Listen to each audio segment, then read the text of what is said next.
หัวหน้าแผนงานสุขภาพและโภชนาการองค์การร่วมมือเพื่อการพัฒนาจากราชอาณาจักรลุกเซมเบิร์กเข้าเยี่ยมคำนับเลขาพรรคแขวงขมวนพร้อมด้วยคณะวันที่24กุมภาพันธ์2026ดร.นางสีน้อยมอกกุซีหัวหน้าแผนงานสุขภาพและโภชนาการขององค์การร่วมมือเพื่อการพัฒนาประเทศราชอาณาจักรลุกเซมเบิร์กพร้อมคณะ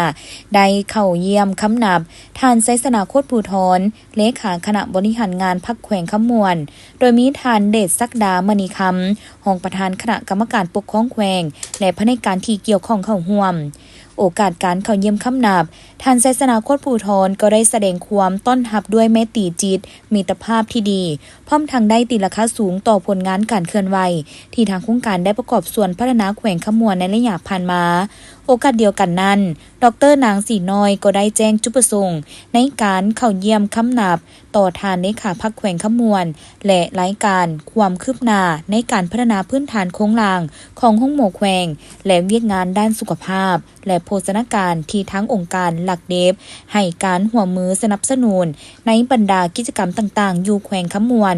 พร้อมทั้งถือโอกาสนี้แสดงความยินดีและสมเสยต่อการมาปฏิบัติหน้าที่เป็นเลขาคณะบริหารงานพรรคแขวงขมวนของท่านไสสนาโคตรภูธรและหวังอย่างยิ่งว่าจะได้รับความร่วมมือและสนับสนุนจากการนำพรรครัฐแขวงในโครงการส่งเสริมพัฒนาด้านสาธารณสุขของลุกเซมเบิร์กอยู่แขวงขมวน